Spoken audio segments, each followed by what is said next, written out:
Well, good day. I'm Johnny No Cash, and this is my van. It's a Chevy 1500 Express, and I've been living in this van for about 7 months, and then my old Dodge I lived in for about 6 months. So I'm just over a year living the van life. I can go off-road, I can drive the city. I've been all over the place in this van, and it kicks ass, I'll tell you that. So this is where I cook my food. I've got 2 burners here. I got a sink here for my dishes. Don't mind that. I've been smoking some doobies. Down below here is where all my gray water and excess water is collected. I've got, of course, my bear mace. You need it, even for the people. I've got all my cooking utensils and pots and pans there. Just my cutlery, some lighters, some knives, my fillet knife if I'm fishing. Down here, it's just, of course, you gotta have your instant coffee. Why instant? Well, it's quick. That's why they call it instant. So one big problem with this van, I will say right off the bat, is there's not a lot of ventilation. And it's a problem. I'll tell you that now that we're getting into summertime, I've been having a lot of problems like airing this thing out and staying cool. So this is my only real window. And if you're staying in the city, you don't want to have, of course, your passenger or driver's side windows open. This is it. These are my blackout curtains. Just got some Velcro on the side here. And if I'm in the city, and I don't want anyone to know that I'm sleeping here, I can just easily pop them up like this. Just Velcro in. Little flap for that air, because you need it. And it's literally blacks you out. Nobody knows that you're sitting here. Nobody knows that you're partying or drinking, whatever time of night, you know. And it's really super key to have this. I live in a van because during the pandemic, I was facing some pretty evil mental health things at the time. Not to get like stupidly personal, but I think it affected everybody in the same negative way, other than Amazon and Walmart. But yeah, I just kind of had a bit of a breaking point where I said, you know, I'm not getting any younger. I've always liked hitchhiking. I've always liked traveling. I've always liked just nature. And I thought, who knows how long this pandemic's going to last? I'm just going to, take a stab in the dark and give it a shot. And I'll tell you, man, it has completely changed my outlook on life. Like, I'm so much better now. I'm happier. It's the happiest I've been in my entire life.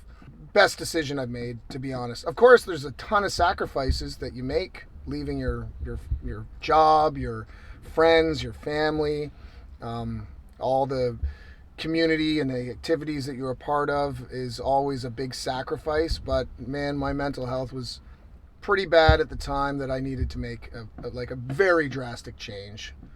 I think just taking back control of my life made me happier ultimately.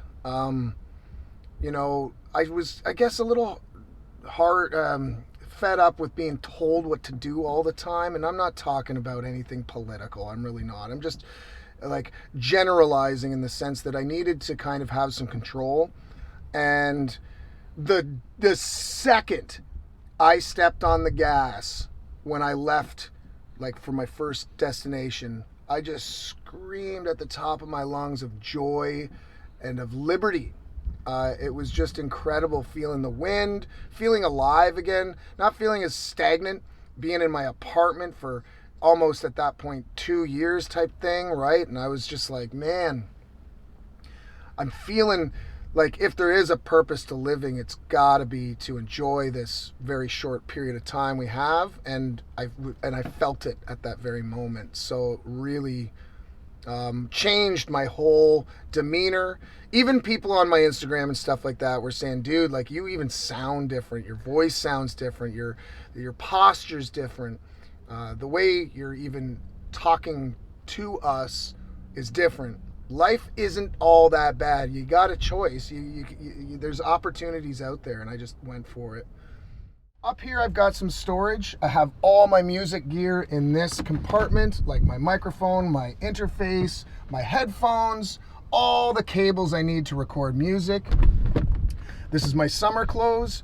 And then on this side, it's just like paperwork and, you know, that kind of human being type stuff. Up top, this is my solar panel reader. I also have a couple USB slots here so I can charge my phone. I can charge my power bank. I've got a projector here. I never use it. I don't even watch TV. But, you know, on the off chance that I want to bring it outside and, like, you know, watch a movie with friends or something, I can always put it up against the van. And I've got a projector just hanging out in this compartment here. So I went out and I did buy a Jackery. This has saved my ass on so many occasions. It's a great investment. You're not paying for hydro anyway, so just do the investment and get yourself a good battery on the off chance that you get screwed. I have a fridge slash freezer here. This guy right here, I'd open it, but if there was smell-o-vision, you would probably die because all my stuff in here has gone bad, and it's been really difficult to manage this freezer slash fridge because slightly too cold, everything goes bad, and slightly too warm, everything goes bad. I would suggest, if you're thinking of the Vanlife thing, just get yourself a fridge. This has been a poor investment. I've been living in the mountains in the snow for weeks, sometimes months on end, and I needed some kind of heat source. Luckily, I do have a furnace. This is a propane furnace, and it gets toasty warm in about 3-4 minutes. I don't really stay in the city too much, so if you are going right off the grid, you need some kind of heat source. Right here is the old bathroom. So these cushions just get removed, boom, you have yourself a dry toilet. And you just bag it. I have another source for liquids and solids, and it's been incredible, especially on those freezing cold days in the middle of nowhere when you're out in the woods with cougars and bears and all that shit, and you don't want to be buck-ass naked fending off a bear. So this has really came in handy, I'll tell you. Here's my table here, just snaps in, little cutting board. The inverter, I wish I could talk better about this. There is an electrical issue I'm having right now, actually, and I'm gonna have to get it looked at. When this thing was working, it was incredible because I could charge my laptop any time of day. But now the only source of any kind of real power is the Jackery. This is my bed. So it looks really small, and it is. It's only 4 by 3.5, but it extends. So I've got these brackets here, and that keeps the back end of the bed up. I have a big square cushion at the back, if you can see that. That actually comes up here, and that turns the bed into a 6-foot by 3.5-foot bed. I've learned so much about myself. I'm so much more patient. I'm not nearly as angry anymore. I'm not nearly as, I don't get set off as much as I used to. I feel like I've appreciated life a lot more. I've also appreciated human beings a lot more. The kindness of others has gone so far, living this lifestyle. People telling me, hey man, you need water. I don't even know these people, and they're like, yeah, you can use my hose, or you know, you can plug in and get some power, whatever, recharge your batteries. Sometimes I'd be broke down on the side of the road and people helping you out. Like, people are nice people, and I think what the pandemic has done is everyone's kind of distanced themselves, and everyone's kind of like on edge and get the hell away from me.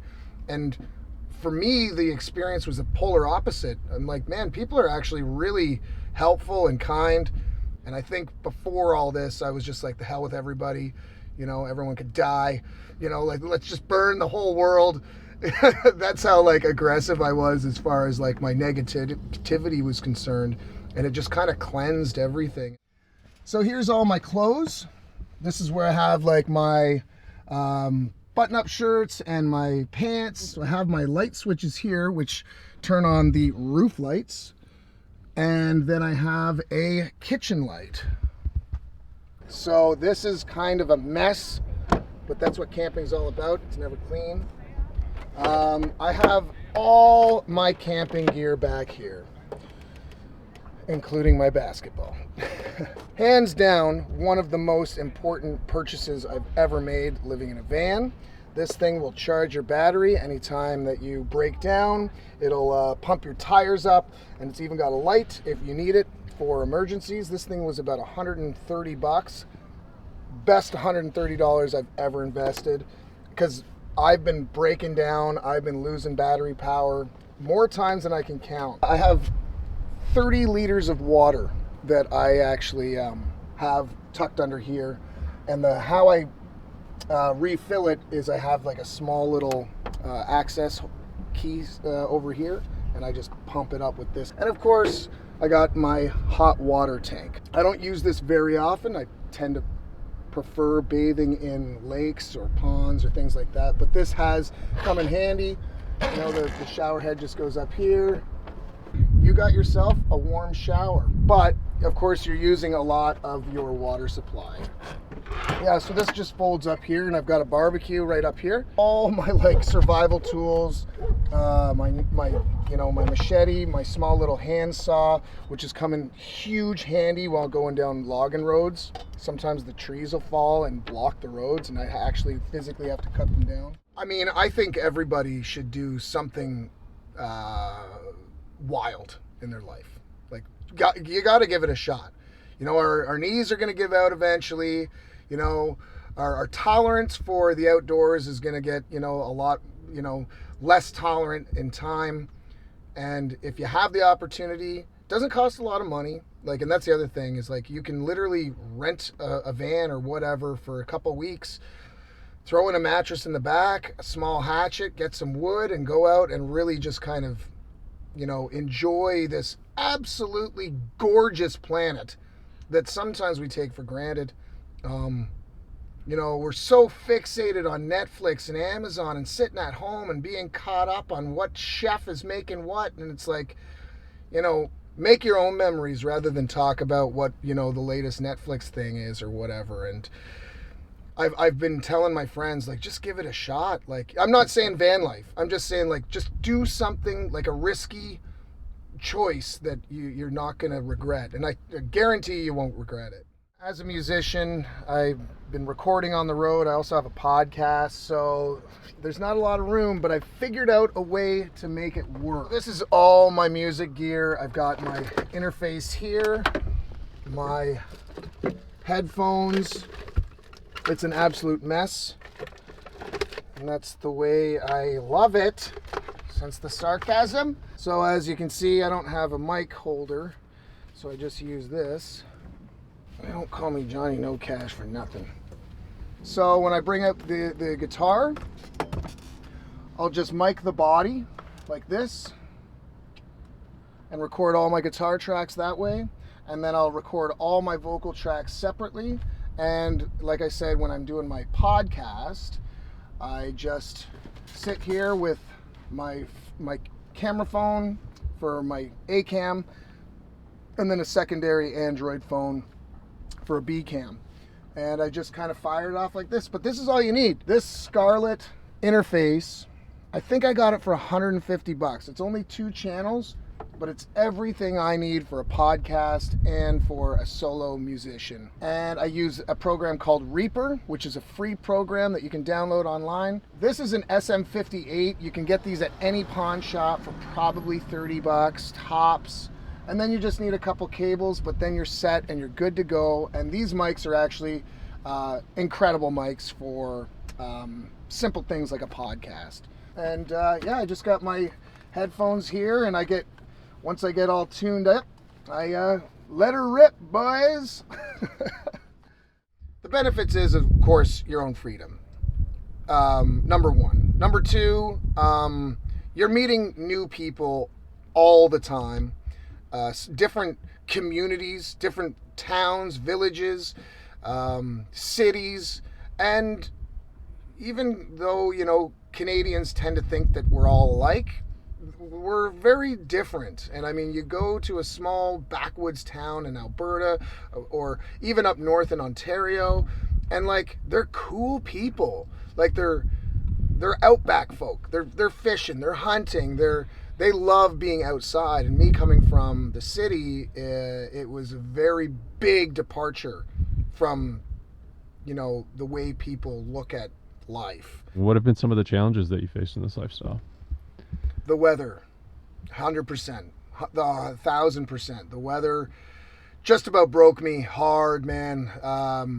My last van didn't have AC, didn't have heat. So once we got to about fall and it started downpouring for 2 months straight, I was getting leaks.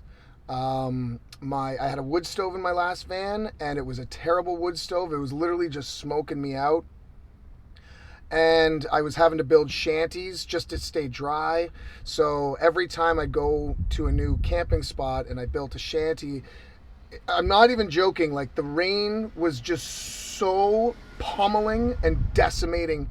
It was breaking me, and I had to fight it. It was literally me grabbing wood during that 1 hour where it wasn't raining just to tuck it under my van to try and dry it out, and then maybe have a fire in 2 days from that point. Collecting rainwater just to drink and to boil water and to do dishes. The wind was blowing my shanty like all across Hell's Creation.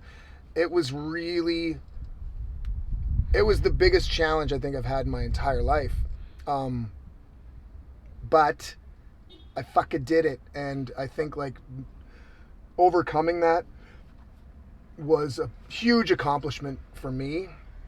Like, just, I'll never forget, man. I was up in Squamish, and it was like 5 days of brutal rain, and I just remember screaming at the gods, if there are one or many, and just saying like, what do you want, man? Like, what have I done? Why, like, am I a bad person? And then I just remember grabbing my tent stakes and pounding them in the ground and tying up the tarps, and the wind was like pulling them everywhere, and I was just like holding them down like a sailor, and I finally tied it in, and I was just like, fuck yeah. It was awesome. It was I'll never forget that. And like just kind of having that one up on Mother Nature that one time was a big win.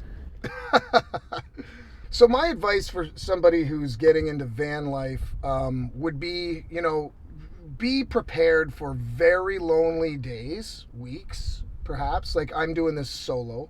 Some people do it with a partner or a dog or cat or whatever. They got like some kind of like companion. I'm doing this solo, and I think like there had been, now I'm okay with being alone. I'm totally okay with it, but I do know some friends of mine that I've met that have tried van life. The isolation really did get to them.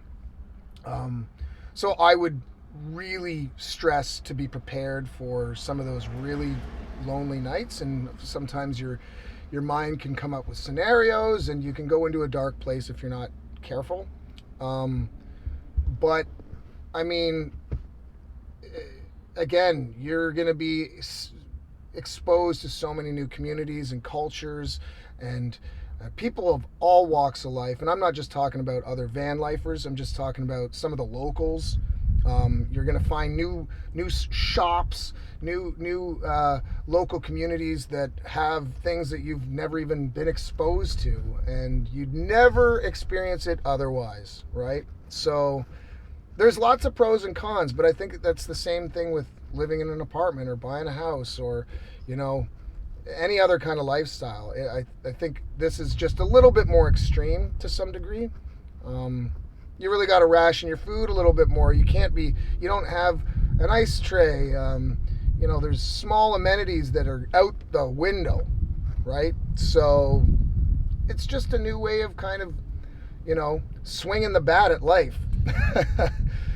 We're only here for so long, folks, and I've lost a lot of people due to depression, and just know that life, there's always another way. There's always light at the end of the tunnel. There's a beautiful planet to explore. There's beautiful people, and it gets better. So just give it another shot. If you're ever thinking that, you know, it can't get any worse, just give it one more day. I'm Johnny No Cash.